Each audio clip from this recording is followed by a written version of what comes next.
বিসমিল্লাহির রহমানির রহিম। আসসালামু আলাইকুম ওয়া রাহমাতুল্লাহ। প্রিয় শিক্ষার্থী বন্ধুরা, আশা করি তোমরা সকলে ভালো আছো। আজকের যে ক্লাসটা হবে সেটা হচ্ছে অষ্টম শ্রেণী 4.1 পর্ব 3। কারণ 1 এবং 2 পর্ব চলে গেছে, এটা হচ্ছে পর্ব 3। যারা নতুন তারা অবশ্যই, আমি শুরুতেই বলে দিচ্ছি, যারা তোমরা নতুন তোমরা চাইলে 1 ও 2 পর্ব অবশ্যই আগে দেখে নিবা, তারপরে 3 পর্বটা তোমাদের জন্য সহজ হবে। তো আজকে যে কাজটা করব, আমরা 2 পর্বে উদাহরণ 12 পর্যন্ত কমপ্লিট করছিলাম। আজকে এখন যেটা করব সেটা হচ্ছে উদাহরণ 13। এই অঙ্কটা দিয়ে উদাহরণ আমরা শেষ করে দিব, তারপরে চলে যাব মূল অঙ্কে। তো এই যে অঙ্কটা আছে এখানে একটু ভালো করে বুঝতে হবে। এখানে x এর মান দেওয়া আছে 4, y এর মান দেওয়া আছে -8 এবং z এর মান দেওয়া আছে 5 হলে 25 into x plus y whole square minus 20 x plus y into y plus z plus 4 into y plus z whole square এর মান কত? তাহলে এটা হচ্ছে, এইগুলার মানগুলো হচ্ছে দেওয়া আছে, তিনটার মান দেওয়া আছে, আর এটা হচ্ছে মূলত অঙ্ক। তাহলে সর্বপ্রথম যে কাজটা করব সেটা হচ্ছে দেওয়া আছে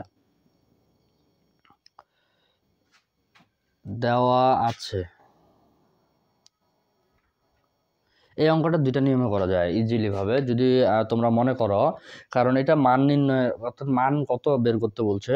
যেহেতু এখানে x এর মান y এর মান x এর মান y এর মান z এর মান দেওয়া আছে, তোমরা যদি চাও ডাইরেক্ট মান বসায় দিয়ে যোগ বিয়োগ গুণ ভাগ করে দিবা, তাহলেও অঙ্কটা হয়ে যাবে। আর যদি তোমরা বলো যে না আমি সূত্র ব্যবহার করব, আমি সূত্র বসাবো, সেক্ষেত্রেও তোমরা সূত্র ব্যবহার করেও অঙ্কটা করতে পারবা।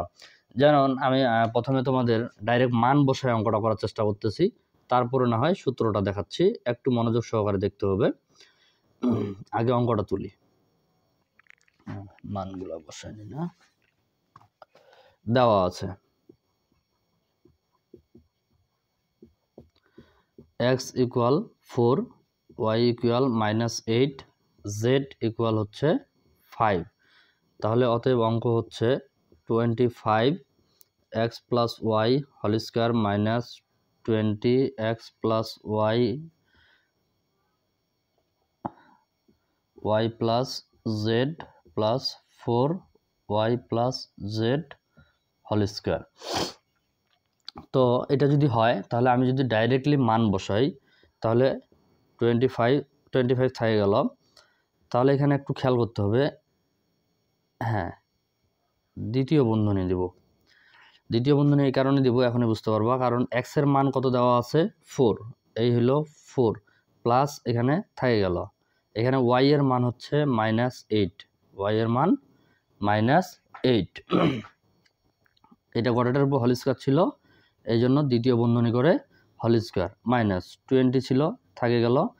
যেহেতু y আছে, y এর মানটা এখানে -8 আছে, যার কারণে দ্বিতীয় বন্ধনী নিতে হচ্ছে। x এর মান হচ্ছে 4 প্লাস y এর মান হচ্ছে -8, এটার কোনো স্কোয়ার নাই। আবারও এখানে ইন্টু y এর মান হচ্ছে -8 প্লাস z এর মান হচ্ছে 5। এটা গোটাটাকেই একটা বন্ধনীর মধ্যে নিয়ে নিলাম। প্লাস থেকে গেল 4 থেকে গেল, y এর মান হচ্ছে -8 প্লাস আর z এর মান হচ্ছে 5 হোল স্কোয়ার।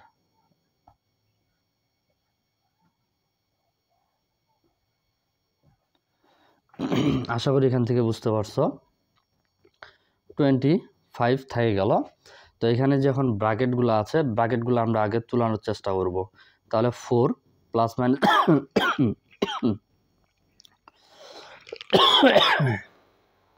প্লাস মাইনাসে -8 থেকে গেল, হোল স্কোয়ার ছিল থেকে যাবে 24 প্লাস মাইনাসে -8। এটা গুণ অবস্থায় যেহেতু আছে, এটাকে গুণ অবস্থায় আমরা রাখে দিতে পারি, আবার গুণ অবস্থায় রাখে দিলাম। আর এটার সাথে এটাকে এটা এইভাবে রাখে দিব, -8 প্লাস এখানে 5 ছিল, 5টাও থেকে গেল, প্লাস চাইলে তোমরা আরেকটা কাজ করতে পারবা, তোমাদের যেন সহজ হয় জিনিসটা, বুঝতে যেন সহজ হয়, এটাকে তোমরা আবারও দ্বিতীয় বন্ধনী করে নিতে পারো, আরেকবার দ্বিতীয় বন্ধনী করে নিতে পারো। 4, এখানে হচ্ছে তোমার প্লাস মাইনাসে মাইনাস হচ্ছে এটা গোটাটার উপরে হোল স্কোয়ার, এটা তোমরা ডাইরেক্ট গুণ করে দিলে গুণ করেও দিতে পারো। আচ্ছা আমি গুণ করে দিচ্ছি, যেহেতু দুইটার উপরে হোল স্কোয়ার আছে, মাইনাস আর স্কোয়ার কাটা যায়, 8 আর 8 গুণ করলে হবে 64, এখানে প্লাস আছে, এখানে হচ্ছে 25। আচ্ছা তারপর এখানে হচ্ছে 25 ছিল, থাকে যাবে। এখানে তোমাদের 8 থেকে 4 বাদ দিলে হচ্ছে -4, স্কোয়ার ছিল থাকে গেল, -20 ছিল থাকে গেল, এগুলো এখন প্লাস মাইনাস আমরা করে দিব। তাহলে এখানে হচ্ছে -4, এটা গুণ অবস্থায় ছিল, গুণ অবস্থায় থাকে যাবে, +5 ছিল থাকে গেল। আর এখানে একবারই কাজটা করতে পারি, 64 আর 25 যদি আমরা গুণ করি, 64 প্লাস 25 সমান হচ্ছে 89 ইন্টু 4 ইকুয়াল, তাহলে হচ্ছে 356, অর্থাৎ এই দুইটা যোগ করে এটাকে গুণ করে দিব, তাহলে 356 এটা আমরা পাচ্ছি। আচ্ছা 25 ইন্টু স্কোয়ার আর মাইনাস কাটা যায়, স্কোয়ার আর মাইনাস যেহেতু কাটা যায়, তাহলে 4 আর 4 গুণ করলে হচ্ছে 16, মাইনাস এখানে 20 ছিল থাকে গেল। এই সবগুলাই কিন্তু গুণ অবস্থায় আছে, সবগুলাই যেহেতু গুণ অবস্থায় আছে, আমি আগে এটা আর এইটার গুণ করতেছি। তাহলে এখানে আছে মাইনাস, এখানে আছে মাইনাস, মাইনাস মাইনাসে প্লাস, 8 আর 4 যদি গুণ করা হয় 32, +5 ছিল এখানে থাকে গেল, এখানে প্লাস, এটাও এখানে 356, এটা ওখানে থাকে যাবে। এখন দেখো এইটার সাথে এটাকে গুণ করে দিব, অর্থাৎ এখানে কত আছে 25 ইন্টু 16, তাহলে আমরা গুণ করে পাচ্ছি পুরা 400, মাইনাস এইটার সাথে এটাকে এখন আমরা গুণ করব, 32 ইন্টু অর্থাৎ 20 ইন্টু 32, তাহলে আমরা পাচ্ছি 640। এখানে +5 ছিল, এটা প্লাস আমরা একসাথে করে দিতে পারি, এটা গুণ করে এটার সাথে প্লাস আমরা একেবারে করে দিতে পারি, কোনো সমস্যা নাই। তাহলে কত পাচ্ছি 645 প্লাস এটা এখানে থাকে যাবে। এখন ক্যামেরা এত দূর পর্যন্ত আসতেছে কিনা আবার, আছে। এখন দেখো এটা প্লাস, এটা প্লাস, এই প্লাস দুইটাকে আগে আমরা প্লাস করে দিব, তাহলে হবে 765 মাইনাস 645, এটা থাকে যাবে। এখন এটা থেকে এটা যদি আমরা মাইনাস করি, 765 মাইনাস 645, তাহলে আমরা পাচ্ছি কত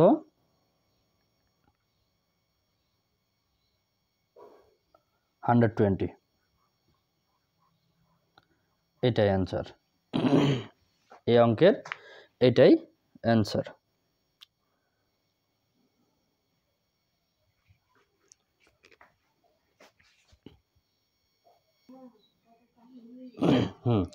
আশা করি অঙ্কটা এখান থেকে ক্লিয়ার করতেছি, কারণ এটা আর যদি তোমাদের কোনো সমস্যা হয় অবশ্যই জানানোর চেষ্টা করবা। তবে একটা কথা বলে রাখি, যেহেতু যোগ বিয়োগের হিসাব, ফর্মুলা এটাই, ফর্মুলার কোনো চান্স নাই, সেক্ষেত্রে তোমরা একটু সাবধানতার সাথে হিসাব নিকাশ করবা, কারণ এখানে যে হিসাবগুলো আসছে এটা এইভাবেও করা যায়। আর আরেকটা নিয়ম আছে, আমি চেষ্টা করতেছি ওই নিয়মে করার। তো সেক্ষেত্রে আমি আবারও বলতেছি যে হিসাব নিকাশের ক্ষেত্রে একটু ব্যতিক্রম হইতে পারে, এটা তোমরা অবশ্যই খেয়াল রাখবা।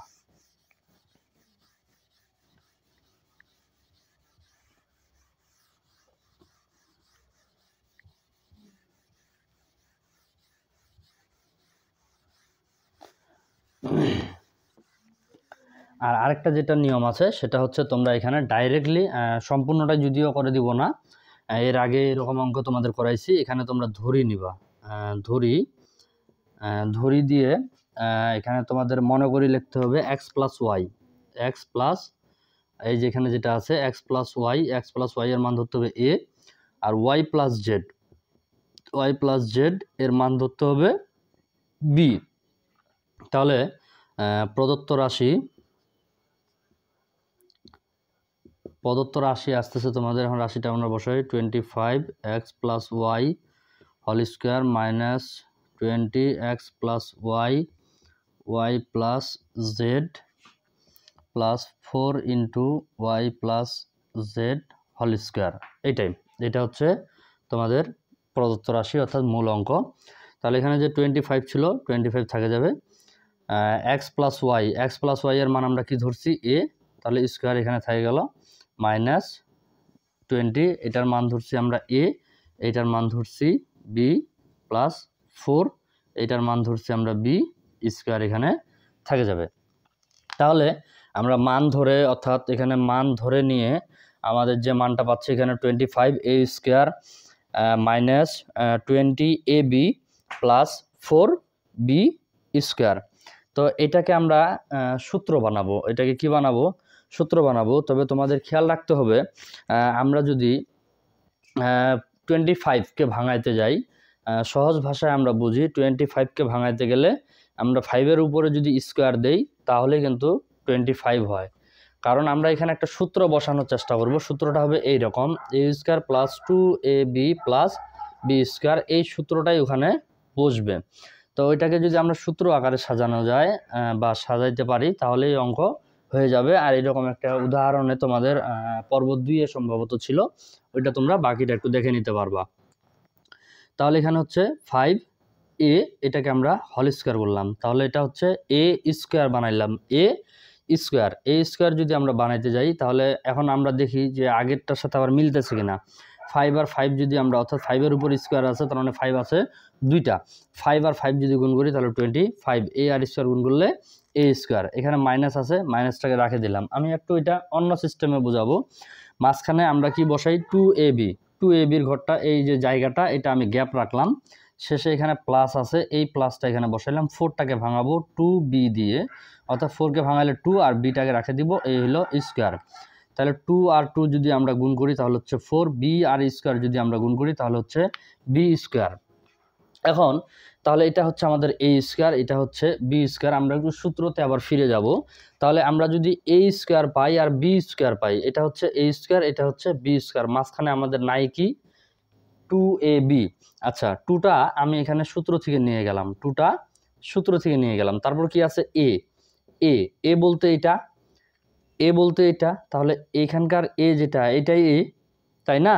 তাহলে এটা এখানে বসাই দিব, তাহলে হচ্ছে 5a। আর বি বলতে এই যে বি আছে, বি বলতে এখানে যেটা আছে এটা, তাহলে এটা যেখানে আছে এটাই হচ্ছে বি। আশা করি বুঝতে পারতেছ। তাহলে a square minus 2ab plus B square. তাহলে একটু এখন দেখো যে এখানে আমাদের কত ছিল 20, অর্থাৎ আমরা এখানে যাই আমাদের অঙ্কের সুবিধার্থে আমরা যেভাবেই সাজাই না কেন, বারবার বলতেছি আমরা যেভাবেই সাজাই না কেন অবশ্যই আমাদের মাথায় রাখতে হবে যেন আমরা আগের লাইনটা আবার ফিরে পাই। তাহলে 5 আর 2 গুণ করলে 10, 10 আর 2 গুণ করলে হবে 20। বাট এখানে মজার বিষয় হচ্ছে আমরা কিন্তু সূত্র দেখে বসাইছি, তারপরেও আমাদের মান কিন্তু ঠিকই আছে। তাহলে এখন A square minus 2ab plus B square, সূত্রের প্রথম অংশটা হবে A minus B whole square, এখন তোমরা যদি সহজে মান বসাই দাও, একটু মিস্টেক হয়েছে, উপরে দেওয়া আছে দিয়ে এই মানগুলো আমাদের বসাইতে হইতো, ধরির উপরে লিখতে হইতো দেওয়া আছে x এর মান হচ্ছে 4, আগে লেখা ছিল অবশ্য, y এর মান হচ্ছে -8 আর z এর মান হচ্ছে 5। এখন এখানে তোমরা শুধু মান বসাই দিবা তাহলে হয়ে যাবে। কিন্তু এখানে আরেকটা বিষয় হচ্ছে, কারণ আমরা এখানে যে মানগুলো ধরে নিছিলাম এখানে 5a অর্থাৎ এর যে মানটা, আমরা এর মানটা আবারও বসাই দিব, 5 থাকে যাবে, এর মান হচ্ছে x প্লাস ওয়াই মাইনাস 2 থাকে যাবে, আর বি এর মান হচ্ছে ওয়াই প্লাস জেড।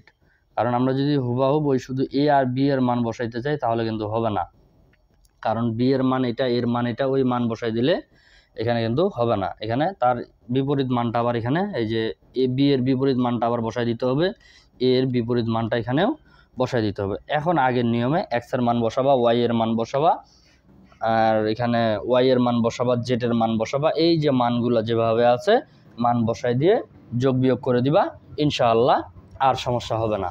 অনেকেই যদি ক্লাসটা অনেক বড় হয়ে যাচ্ছে, যদি খুব বড় হয়ে যায় অবশ্যই তোমরা জানাবা, আমি চেষ্টা করব প্রয়োজনে কম করে অঙ্ক করে দেওয়ার, কারণ একটু পুঙ্খানুপুঙ্খানুভাবে বুঝাইতে হয় তো।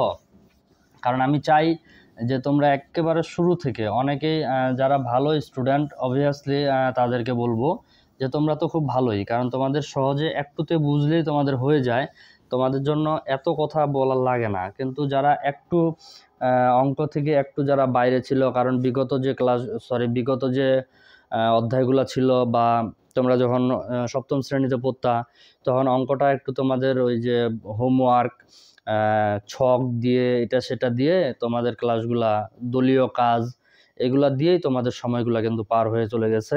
অঙ্কটা ভিত্তিহীন, অর্থাৎ ভিত্তিহীন যেটাকে বলা হয়, যে তোমাদের ভিত্তিটা ওই রকম করে ছিল না। আর যারা ভালো করে শক্ত করে আঁকড়ে ধরছিলা তাদের ভিত্তিটা খুবই সুন্দর আছে। তো আমি বিশেষ করে তাদেরকে বলবো যারা অঙ্কটা থেকে একটু দূরে ছিলা, ওই জন্যই আমি তাদেরকেই টার্গেট করতেছি যেন তোমরা ক্লিয়ারলি বুঝতে পারো। তোমরা যদি ক্লিয়ারলি বুঝতে পারো, আর যারা ভালো আছে তারা ইনশাল্লাহ এমনিতেই বুঝতে পারবে। তো এখন যেটা হচ্ছে মূল অধ্যায়ে আমরা চলে যাব 1 নম্বরে। তো 1 নম্বরের অঙ্কগুলো কি করতে বলছে, তোমরা তো অবশ্যই বই হাতে নিয়েই বসবে আশা করি। সূত্রের সাহায্যে নিচের রাশিগুলোকে বর্গ নির্ণয় করো। সূত্রের সাহায্যে নিচের রাশিগুলোকে বর্গ নির্ণয় করো। তো সূত্রের সাহায্যে যদি নিচের রাশিগুলোকে আমরা বর্গ করতে যাই, ক্লাসটা তাও অনেক সময় হয়ে যাচ্ছে, অলরেডি 17 মিনিট হয়ে গেছে। তো সূত্রের সাহায্যে যদি বর্গ নির্ণয় করতে যাও, তাহলে বর্গটা নির্ণয় করতে গেলে এটা প্রথম পর্বে সুন্দর করে দেখানো ছিল। তারপরে আমি একটা অঙ্ক তোমাদেরকে দেখাই দিচ্ছি, শুধু একটা দিব, বাকিগুলো সবগুলাই তোমাদেরকে অবশ্যই ভালো করে কাজ করে নিতে হবে। তো অঙ্কটা হচ্ছে 5a প্লাস 7b এটাকেই বর্গ করতে বলছে। তো এটাকে যদি বর্গ করতে বলে তাহলে এটাকে আমাদের সর্বপ্রথম আমরা বর্গ করে নিব। যেহেতু এই অঙ্কটা এর আগেও বুঝাইছিলাম, আমি একটু টানে বোঝানোর চেষ্টা করতেছি। আচ্ছা, যদি বর্গ করতে বলছে তাহলে আমরা বর্গ করলে এটা হচ্ছে a, এটা হচ্ছে b, তাহলে a প্লাস b হোল স্কয়ারের সূত্র। তাহলে a প্লাস b হোল স্কয়ারের সূত্র হচ্ছে a square plus 2ab plus b square. আশা করি সূত্রটা বুঝতে তোমাদের কষ্ট হবে না, কারণ সূত্রগুলো নিয়ে অনেক ক্লাস করছি। তাহলে 5 আর 5 গুণ করলে 25, a আর স্কয়ার গুণ করলে a স্কয়ার প্লাস, এখানে যদি 2 আর 5 গুণ করি আমরা 10 পাচ্ছি, 10 আর 7 যদি আমরা গুণ করি তাহলে হচ্ছে 70, a আর b ছিল, a আর b থাকে যাবে, প্লাস 7 আর 7 যদি গুণ করি তাহলে পাচ্ছি 49b স্কয়ার। এই অঙ্কের এটাই অ্যান্সার। তো এখানে 1 নম্বরে যে সূত্রের সাহায্যে নিচের রাশিগুলো বর্গ নির্ণয় করো, অর্থাৎ 1 নম্বরের যতগুলো অঙ্ক আছে খুব সহজ এবং খুব ছোট ছোট অঙ্ক। অনেক সময় মাইনাসের সূত্র আসবে, কখনো আবার প্লাসের সূত্র আসবে, আবার কখনো কিছু সংখ্যা দিয়ে থাকবে। যেমন একটা অঙ্ক পাবা তোমরা 606। এই 606টাকে এর আগেও একটা অঙ্ক করে দিয়েছিলাম আমি, সম্ভবত 996, অর্থাৎ 996 একটা ছিল, সেটাকে আমরা কি করছিলাম 1000 নিছিলাম, মাইনাস আবার 4 নিছিলাম, তাহলে a মাইনাস b আমাদের একটা সূত্র চলে আসছিল। তো এখানে যেটা আছে 606 অর্থাৎ 606, এটাকে আমরা কিভাবে কি করব, তাহলে আমরা একবার 600 নিব প্লাস একবার 6 নিব, তাহলে এটা a হচ্ছে, এটা b হচ্ছে, অর্থাৎ প্রত্যেকটা সূত্রই a প্লাস b অর্থাৎ অথবা a মাইনাস b, এই দুইটা সূত্র দিয়েই সবগুলাই চলে আসবে। তো আজকের ক্লাসটা এখান থেকেই। তোমরা যারা নতুন অবশ্যই চ্যানেলটি সাবস্ক্রাইব করে রাখবা, পাশে বেল আইকন অবশ্যই ক্লিক করে রাখবা যেন পরবর্তী ক্লাসটা আপলোড হওয়ার সাথে সাথেই তোমাদের কাছে নোটিফিকেশন চলে যায়। তোমাদের সকলের সুস্বাস্থ্য কামনা করে আজকে এখানে শেষ করতেছি। আসসালামু আলাইকুম ওয়া রাহমাতুল্লাহ।